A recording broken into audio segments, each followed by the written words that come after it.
നമസ്കാരം, we the പീപ്പിളിലേക്ക് സ്വാഗതം. ഇന്ന് കോൺഗ്രസിൻ്റെ സമരാഗ്നി ജാഥയുടെ സമാപന ചടങ്ങിൽ കണ്ട ചില കാഴ്ചകൾ, അതുവെച്ച് സമരാഗ്നി ജാഥയെ ആകെ മുൻനിർത്തിയുള്ളൊരു വിശകലനം, ഇതാണ് ഞങ്ങൾ നടത്താൻ ഉദ്ദേശിക്കുന്നത്. എന്നോടൊപ്പം ശരത്തുണ്ട്, സിജു ഉണ്ട്, മനു ഉണ്ട്. ശരത്തെ, ഇതിലെ ഏറ്റവും ദയനീയമായ ഒരു കാഴ്ചയായി മാറിയത് പാലോട് രവിക്ക് സംഭവിച്ച ഒരു അബദ്ധമാണ്. ആ അബദ്ധം എന്ന് പറഞ്ഞാൽ ഒരു ദേശീയ നിലവാരമുള്ള ഒരു അബദ്ധമായി പോവുകയും ചെയ്തു. ദേശീയ ഗാനം ആലപിക്കുന്നതിന് അവസാനത്തെ വരി കയ്യിൽ താളമിട്ടുകൊണ്ട് അദ്ദേഹം ആലപിക്കുന്നൊരു കാഴ്ച, സഹപ്രവർത്തകനായ സിദ്ദിഖ് അത് വിലക്കുന്നൊരു കാഴ്ച, CD അന്വേഷിക്കുന്നൊരു കാഴ്ച, ആ CD ഒരിക്കലും വരാതെ മറ്റൊരു യുവതി വന്നിട്ട് ദേശീയ ഗാനം ആലപിക്കുന്ന കാഴ്ച. ദേശീയ ഗാനം ആലപിക്കുമ്പോൾ ഏതൊരു ഇന്ത്യൻ പൗരനും കാണിക്കേണ്ട ബഹുമാനം കാണിക്കാതെ ഒട്ടേറെ നേതാക്കൾ നിൽക്കുന്നൊരു കാഴ്ച, ഇതെല്ലാം നമ്മൾ കണ്ടു. പ്രതീകാത്മകമായൊരു സമാപനത്തിലേക്ക് ഈ സമരാഗ്നി ജാഥ എത്തിപ്പെട്ടു.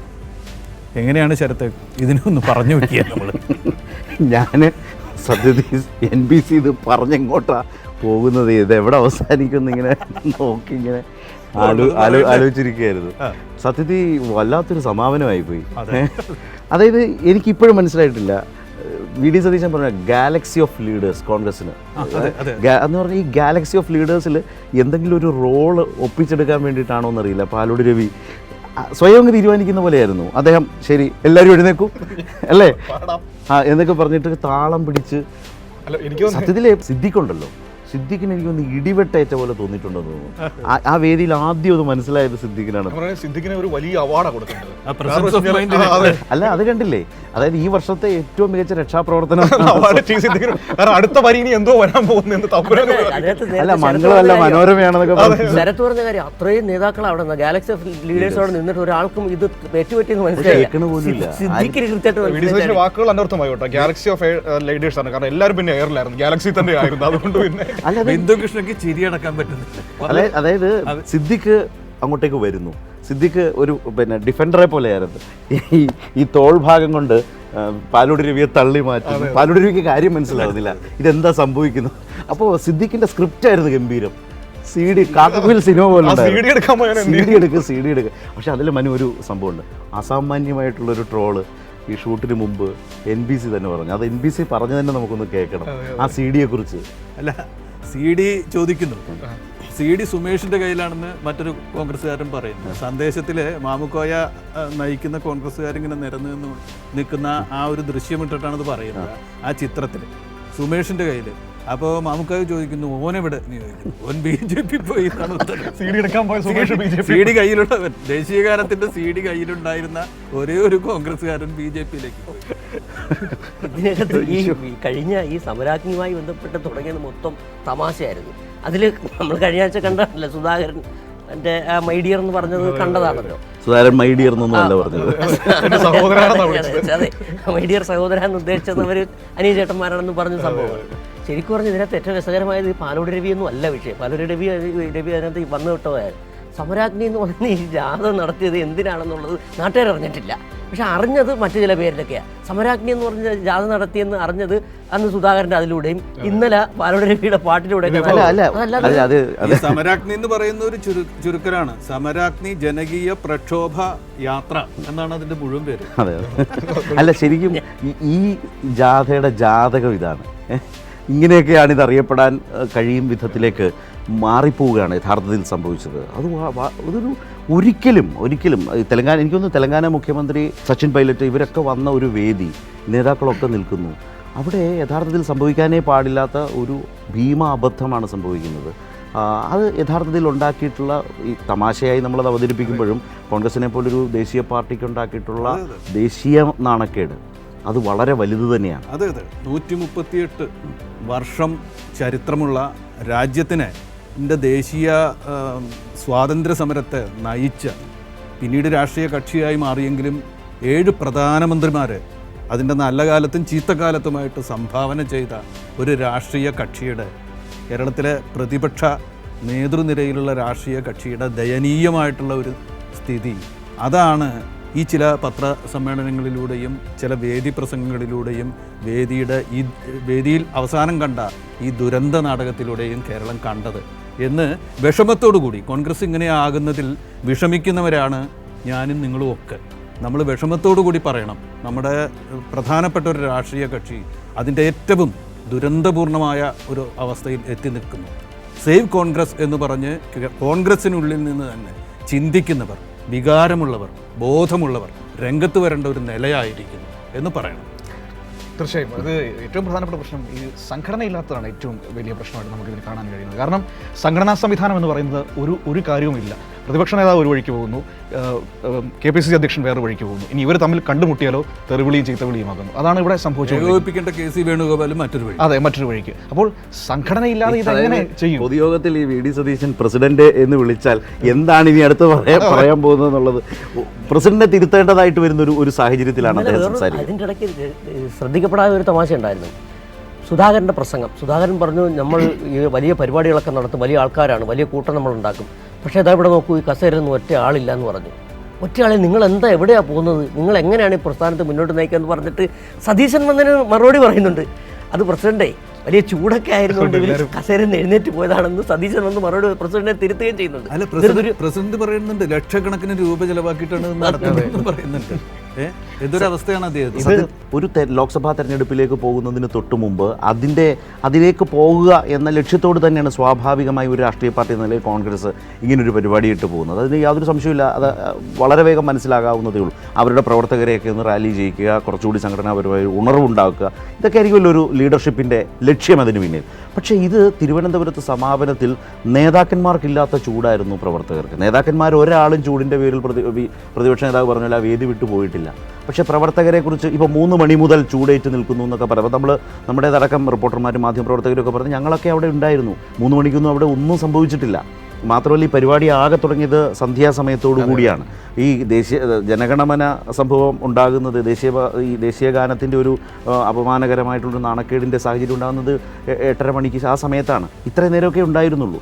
മാത്രമല്ല KPCC പ്രസിഡന്റാണ് ഇത് പറയുന്നത്. അദ്ദേഹം പ്രസംഗിക്കുന്നത് കേൾക്കാൻ പോലും നിൽക്കാതെ ആളുകൾ പോകുന്നു. തൊട്ടുപുറകെ പ്രസംഗിക്കുന്ന പ്രതിപക്ഷ നേതാവാണ്. അപ്പോൾ ഇവർ രണ്ടുപേരും ഈ യാത്ര നയിച്ച് തിരുവനന്തപുരത്തെത്തിയ ഈ ജാഥയുടെ ക്യാപ്റ്റന്മാർ സംസാരിക്കുന്നതിന് കേൾക്കാൻ കാത്തു നിൽക്കാതെ പ്രവർത്തകർ പോയി എന്ന് KPCC പ്രസിഡന്റ് പറയുന്നത് ഒട്ടും ചെറുതായ കാര്യമേ അല്ല.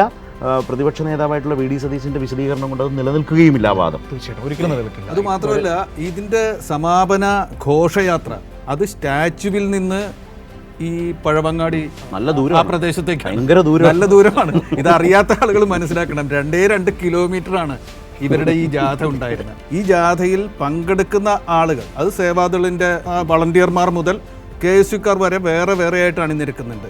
ഏതാണ്ട് അത്ര തന്നെ ആളുകൾ കലാപരിപാടികളായിട്ട് ഇതിലുണ്ട്. കാവടിയായിട്ട്, ബാൻഡ് മേളമായിട്ട്, പാണ്ടിമേളമായിട്ട്, പഞ്ചാരി ഈ ശിങ്കാരി മേളം ഉണ്ട്, നാട്ടിൽ പറയുന്ന വാചകമുണ്ട്, ഒടുവിൽ കവടി കളവായി. അങ്ങനെയായിട്ട് പോകുന്നുണ്ട്. ഒരു പൊതു തെരഞ്ഞെടുപ്പിന് മുമ്പ് ഒരു ദേശീയ രാഷ്ട്രീയ കക്ഷിയുടെ പ്രചാരണ യാത്ര അവസാനിപ്പിക്കുന്നതിൻ്റെ ഞങ്ങളിതാ വീണ്ടും 20 പിടിച്ചെടുക്കുന്ന ആയിരുന്നല്ലോ പ്രഖ്യാപനം. അത്തരത്തിലുള്ള ഒരു ആവേശം ധ്വനിപ്പിക്കുന്ന ഒരു അനുയായികളുടെ പങ്കാളിത്തവും അതിൽ കണ്ടില്ല. അവരെല്ലാവരും ഏതാണ്ട് വളണ്ടിയർമാർ മാർച്ച് ചെയ്യുകയാണ്. മറ്റുള്ളവരെങ്കിലും ഒരു ശക്തമായ മുദ്രാവാക്യം വെളിയില്ല, ഒരു ആവേശ പ്രകടനമില്ല, ആത്മവിശ്വാസമില്ല. കേരളത്തിൻ്റെ പ്രശ്നങ്ങൾ ഞങ്ങൾ ഏറ്റെടുക്കും എന്ന് കാണുന്നവരെ തോന്നിപ്പിക്കുന്ന ഒരു ഭാവാദികളും ഇല്ലാതെ ഇങ്ങനെ പോവുകയാണ്. എന്തൊരു ദയനീയമായ ആ പോക്ക് തന്നെ കണ്ടാൽ തന്നെ അവസാനിക്കുക. അറിയാം ഇതെങ്ങനെ അവസാനിക്കും എന്ന് നമുക്ക് ഏതാണ്ട് ഊഹിക്കാൻ. വളരെ ദയനീയമായിരുന്നു. NBC പറഞ്ഞ ഒരു കാര്യം, ഒരു മുദ്രാവാക്യം എന്തായിരുന്നു മുദ്രാവാക്യം എന്ന് ആർക്കെങ്കിലും സമരാഗ്നി എന്താണ് മുദ്രാവാക്യം മുന്നോട്ട് വെച്ചെന്ന് ആർക്കെങ്കിലും പിടുത്തം കേന്ദ്ര സംസ്ഥാന സർക്കാരിനെതിരെ പറയുന്നുണ്ടെങ്കിലും, അതായത് ഞങ്ങൾ ഈ മറ്റേ ഫാഷിസ്റ്റ് ഭരണത്തെ തൂത്തെറിയുക, അല്ലെങ്കിൽ സംസ്ഥാനത്തെ ഈ ഭരണത്തെ തൂത്തെറിയുക എന്നൊക്കെ ഒരു മുദ്രാവാക്യം മുഴക്കാറുണ്ടല്ലോ. അങ്ങനെ ഒരു മുദ്രാവാക്യമില്ല. ആരോടും ചോദിച്ചാൽ അവർക്കും അറിയാൻ കഴിയില്ല എന്തായിരുന്നു സമരാഗ്നിയുടെ ലക്ഷ്യം എന്ന് വെച്ചാൽ അറിയാൻ കഴിയില്ല. ഇത് പുതിയ കാലഘട്ടത്തിൽ സോഷ്യൽ മീഡിയ വളരെ സജീവമായി നിൽക്കുന്നു. നിങ്ങളൊന്ന് ചലിച്ചാൽ നാട്ടുകാരറിയുമെന്നുള്ള സംഭവം ഇവർക്ക് അറിയില്ല. ഇതൊന്നും കുറെ കാലം മുമ്പുള്ളൊരു വാർത്ത അടുത്ത പൊതു തെരഞ്ഞെടുപ്പിലും ഈ വരാൻ പോകുന്ന തെരഞ്ഞെടുപ്പിലും ഇനി വരാൻ പോകുന്ന അസംബ്ലി തെരഞ്ഞെടുപ്പിലും സുനിൽ കനകോലു ഇവിടെ നയിക്കും എന്നല്ലേ പറഞ്ഞിരുന്നത്. അദ്ദേഹത്തിൻ്റെ തന്നെ ചില സ്ക്രിപ്റ്റ് അനുസരിച്ചാണോ ചില സംഭവങ്ങൾ നടന്നത് എന്ന് നമ്മളൊക്കെ മാധ്യമപ്രവർത്തകരൊക്കെ സംശയിക്കുകയും ചെയ്തു. ഇതാണോ സുനിൽ കനകോലുവിൻ്റെ അവസാനത്തെ സ്ക്രിപ്റ്റ് ഇതായിരുന്നു? NBCയുടെ ആ ഒരു നിരീക്ഷണം ഗംഭീരം. അതായത് ഈ ജാഥ സമാപനത്തിനൊരു പൊതുജന ശ്രദ്ധ ആകർഷിക്കാൻ കൊണ്ടുവച്ച ഐറ്റം പോലെ അദ്ദേഹത്തിൻ്റെ സ്ക്രിപ്റ്റാണ്. ആളുകളെ കുറ്റം പറയാൻ പറ്റില്ല. ഇപ്പോൾ ട്രോളന്മാർ വലിയ നിരാശയിലാണ്. കാരണം ഇനി എന്നാണ് ഇവരെല്ലാം ഒന്നിച്ചു കിട്ടുക? ഒന്നിച്ചു കിട്ടിയോണ്ടാണല്ലോ ഇത്ര വലിയ സീനുണ്ടായത്. ചാനലുകളിലെ കോമഡി പരിപാടികളുടെ റേറ്റിംഗ് പോലും ഇടിഞ്ഞു പോകും. കാരണം ആ രീതിയിലാണല്ലോ ഇതിനകത്ത് കനകോലു, എനിക്ക് കഴിഞ്ഞ ദിവസം ഒരു റിപ്പോർട്ട് വന്നു പറഞ്ഞാൽ കനകോലു ലിസ്റ്റ് കൊടുത്തു. ഈ പുതിയ തെരഞ്ഞെടുപ്പിൽ കുറേ പേരെ മാറ്റുന്ന രീതി. ചില പഴയ MP-മാരൊക്കെ ഈ പാലോട് രവി പറഞ്ഞ കണക്ക് കറക്റ്റാണ്. മംഗളംപാടി ചില പഴയ MP-മാരെ മംഗളംപാടി പറഞ്ഞു കൊണ്ടുവന്ന് കനകോലു ലിസ്റ്റ് കൊടുത്തിട്ടുണ്ട്. അല്ല, അത് ഏറ്റവും ഒടുവിൽ കേൾക്കുന്നത് സിജു പറഞ്ഞ പോലെ സിറ്റിംഗ് കെ മുരളീധരനൊക്കെ പറഞ്ഞു 16 മത്സരിക്കുന്നു, 15 സിറ്റിംഗ് സീറ്റ്.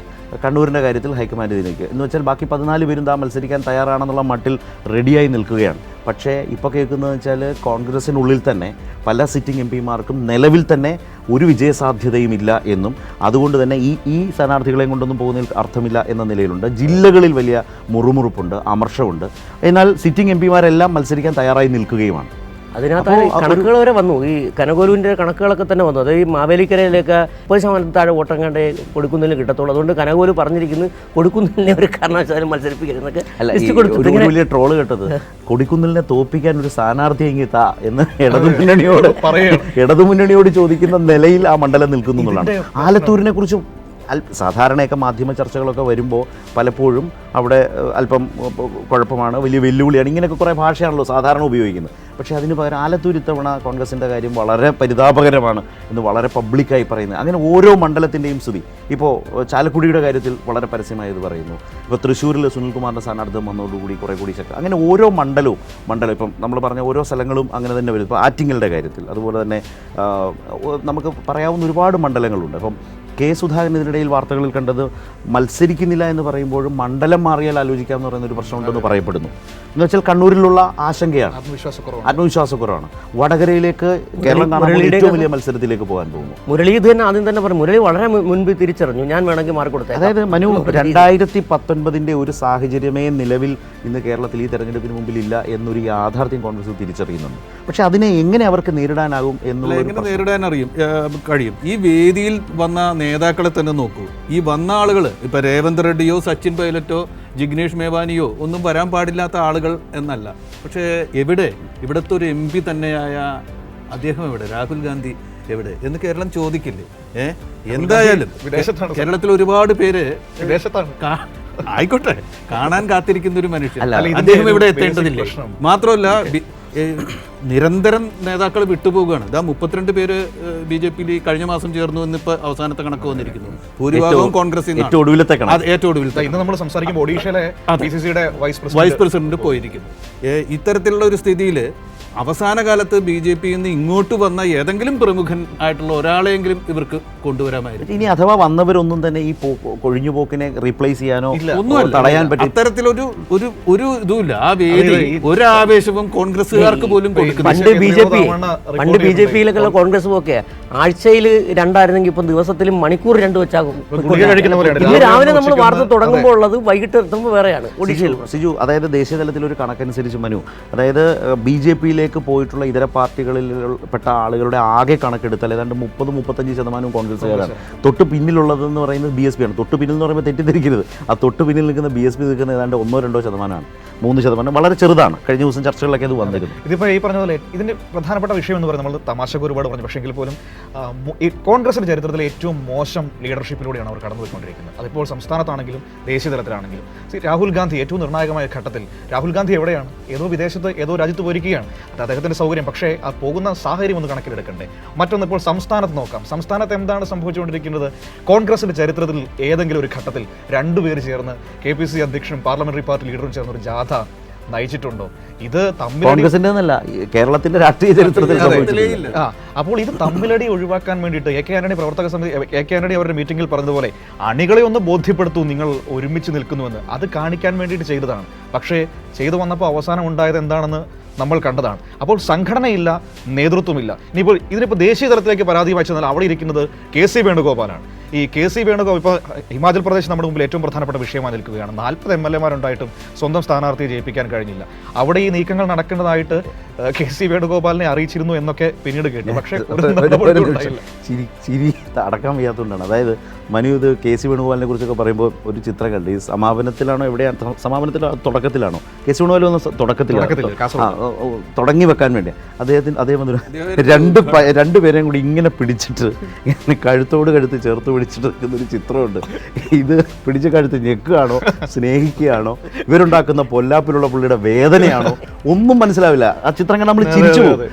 ഒപ്പം തന്നെ വേറൊരു കാര്യം പറയാനുള്ളത്, ഈ സംഘാടനത്തിൽ വരുന്ന പിഴവ്, നേതാക്കൾക്കോ പ്രവർത്തകർക്കോ വരുന്ന അബദ്ധങ്ങൾ ഒക്കെ നമുക്ക് മനസ്സിലാക്കാം, അവർക്ക് പറ്റുന്ന അബദ്ധങ്ങൾ. പക്ഷേ ആ രാഷ്ട്രീയ ചേരിക്ക് ഒരു രാഷ്ട്രീയ മുദ്രാവാക്യം ഇല്ലാതെ പോകുന്നതാണ് കഷ്ടം. ഇന്ത്യയിലെ ഏറ്റവും പ്രസക്തമായ കാര്യം ഇപ്പോൾ വർഗീയ രാഷ്ട്രീയത്തിൻ്റെ വേരുറപ്പിക്കലാണ്. ഒരു കാലത്തും ഇല്ലാത്ത വിധം ഹിന്ദുത്വത്തിൻ്റെ അഗ്രസീവായിട്ടുള്ളൊരു നിലപാടാണ്. ഒരു മതേതര രാഷ്ട്രീയ കക്ഷി അതിന് കൊടുക്കേണ്ട ഉത്തരം ഈ വേദിയിൽ എവിടെയെങ്കിലും വന്നു. സംസ്ഥാന സർക്കാരിനെ കുറേ തെറി പറഞ്ഞു എന്നല്ലാതെ, കുറേ ചീത്ത പറഞ്ഞുകൊണ്ട് ഇടയ്ക്കിടയ്ക്ക് ഫ്ലെക്സുകൾ വെച്ചിട്ടുണ്ട് എന്നല്ലാതെ, ഈ ഹിന്ദുത്വയുടെ പ്രശ്നത്തിന് മറുപടി കൊടുത്തുകൊണ്ട്, വർഗീയതയ്ക്കെതിരെ നിലപാടെടുത്തുകൊണ്ട് എന്തെങ്കിലും ഒരു സന്ദേശം ഈ ജാഥയ്ക്ക് കൊടുക്കാൻ കഴിയില്ല. രാഷ്ട്രീയ പരാജയമാണ്, ദയനീയമായ രാഷ്ട്രീയ പരാജയം. നിലവിൽ കേരളത്തിലെ കോൺഗ്രസിൽ നിന്ന് അങ്ങനെ ഒരു വലിയ ഗൗരവമുള്ള രാഷ്ട്രീയം പ്രതീക്ഷിക്കാനേ കഴിയില്ല. കാരണം കേരളത്തിൽ തുടർച്ചയായി ഭരണം നഷ്ടപ്പെട്ടതിൻ്റെ അടിസ്ഥാനത്തിൽ നിലവിൽ തന്നെയുള്ളൊരു ഇടതുവിരുദ്ധതയും CPM വിരുദ്ധതയുമാണ് കേരളത്തിലെ കോൺഗ്രസിനെ മുന്നോട്ട് നയിക്കുന്ന ഒരു പ്രധാനപ്പെട്ട ചാലകശക്തി. അതതിൻ്റെ പരമാവധിയിൽ നിന്നിട്ട് മുൻപിലുള്ള യാഥാർത്ഥ്യങ്ങളെയും പ്രശ്നങ്ങളെയും രാഷ്ട്രീയമായിട്ടുള്ള പ്രശ്നങ്ങളെയും അഭിമുഖീകരിക്കാൻ കഴിയുന്നില്ല. അതുകൊണ്ട് എന്താണ് ചെയ്യുന്ന ഓരോ കാര്യങ്ങളും അവർ BJPയോട് വളരെ അടുത്ത് നിൽക്കുന്നു, അല്ലെങ്കിൽ BJPക്ക് അനുകൂലമായ BJP പറയുന്നതാണ് ഇവിടെയും കോൺഗ്രസ് പറയുന്നത് എന്ന് പറയുന്ന അനുഭവവും പ്രശ്നവും ചൂണ്ടിക്കാട്ടിയാൽ പോലും തിരിച്ചറിയാൻ കഴിയാത്തൊരു നേതൃത്വം നിൽക്കുകയാണ്. ഗവർണറുമായി പലപ്പോഴും ഒത്തുപോകേണ്ടി വരുന്നത് ഇവിടെയാണ്. വളരെ പരസ്യമായി അത് മനസ്സിലായിട്ടും ചൂണ്ടിക്കാട്ടിയിട്ട് കോൺഗ്രസിന് മനസ്സിലാവുന്നില്ല. ഇപ്പോൾ കാലിക്കറ്റ് സർവകലാശാലയിൽ RSS നോമിനികളായിട്ടുള്ള സെനറ്റ് അംഗങ്ങൾക്കൊപ്പം കോൺഗ്രസ്സുകാരായിട്ടുള്ള പ്രവർത്തകരുണ്ട്, എല്ലാം അതിനകത്ത് വരും. അപ്പോൾ എന്താണ് സുധാകരൻ പറഞ്ഞത്, അങ്ങനെ ലിസ്റ്റ് വരുന്നത് എന്താണ് അപാകത? ഇടത് CPM വിരുദ്ധതയിൽ മാത്രം ഊന്നി മുന്നോട്ട് പോകുമ്പോൾ അവർക്ക് സംഭവിക്കുന്ന അപജയത്തെ തിരിച്ചറിയാൻ കഴിയുന്നില്ല. അതിനെ തിരുത്തിക്കാൻ കഴിയുന്നൊരു ദേശീയ നേതൃത്വം, കോൺഗ്രസ് ഭാഷയിൽ പറഞ്ഞ ഹൈക്കമാൻഡും ഇല്ല. അത്ര ദുർബലമായ ഒരു സംഘടന. സ്വാഭാവികമാണ് ആളുകൾ പോവുക.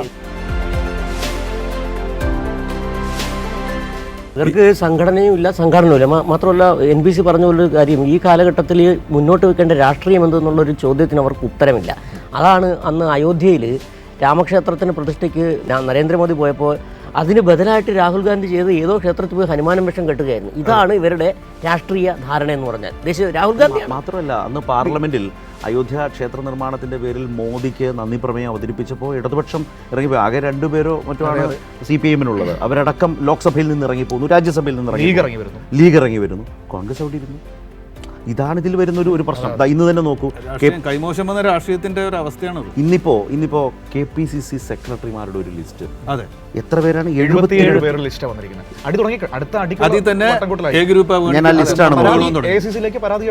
അല്ല, ഈ ഗ്രൂപ്പ് പറയുമ്പോഴേ കഴിഞ്ഞ വർഷം അവസാനിച്ചത് സുധീരന്റെ ഒരു ശബ്ദം നമ്മൾ കേട്ടുകൊണ്ടാണ്. കഴിഞ്ഞ കൊല്ലം 2023 അവസാനിച്ചത്. അദ്ദേഹം പറഞ്ഞു 2 ഗ്രൂപ്പിന്റെ സ്ഥാനത്ത് ഇപ്പൊ 5 ഗ്രൂപ്പായിരുന്നു. ആ 5 ഗ്രൂപ്പിന്റെ സ്ഥാനത്ത് ഇപ്പൊ എന്തായി?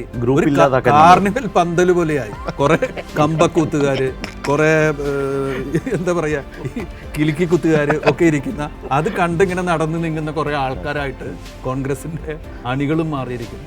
എവിടെ അതിനെ ശുദ്ധീകരിക്കാനുള്ളൊരു ശബ്ദം എവിടെ, നേതാക്കൾ എവിടെ എന്ന് ഞങ്ങൾ ഈ വാർത്ത മുൻനിർത്തി വീണ്ടും ദയനീയമായിട്ട് ഇവിടുത്തെ കോൺഗ്രസ്സുകാരോട് ചോദിച്ചു പോവുക. അപ്പോൾ ഈ 77 പേരുടെ KP സെക്രട്ടറിമാരുടെ കാര്യത്തിൽ രസിച്ചു. അതിൽ ഇപ്പോൾ പട്ടിക ഏകപക്ഷീയമാണ്. KPC പ്രസിഡന്റ് ഏകപക്ഷീയമായി അത് പ്രഖ്യാപിച്ചു. A ഗ്രൂപ്പിനെ തഴഞ്ഞു. ഈ പ്രവർത്തന രംഗത്ത് സജീവമല്ലാത്തവരും, അതുമായി ബന്ധപ്പെട്ട ഒന്ന് വാർത്തയാണ് ഞാൻ കോട്ട് ചെയ്യുന്നത്, പ്രവർത്തന രംഗത്ത് സജീവമല്ലാത്തവരും പട്ടികയിൽ. എന്ന് വെച്ചാൽ ഈ 77 പേര് KPC സെക്രട്ടറി എന്ന് പറഞ്ഞാൽ ദൈനംദിന പൊളിറ്റിക്സിൽ ഇടപെടേണ്ട ആളുകൾ, ഇവരെ പരസ്പരം കൊണ്ടിരുത്തിയാൽ പോലും നിങ്ങളേതാ എന്ന് ചോദിക്കുന്ന ഒരു അവസ്ഥയുണ്ടാവും. പരസ്പരം അറിയാത്ത പ്രശ്നം ഉണ്ടാവും. അവർ ആ നിലയിലേക്ക് ഒരു തരത്തിലും ഔചിത്യമില്ലാത്ത സംഘടനാ രൂപീകരണമാണ്. ആ സംഘടനയാണ് മുന്നോട്ട്, അതിൻ്റേതായിട്ടുള്ള അപജയമാണ് അത് ആ വേദിയിൽ കണ്ടത്. സംഘടനാ നടത്തിപ്പിൽ കാണുന്നത്, നേതൃത്വത്തിൻ്റെ പരസ്പരമുള്ള തെറിവിളിയിൽ കാണുന്നത്?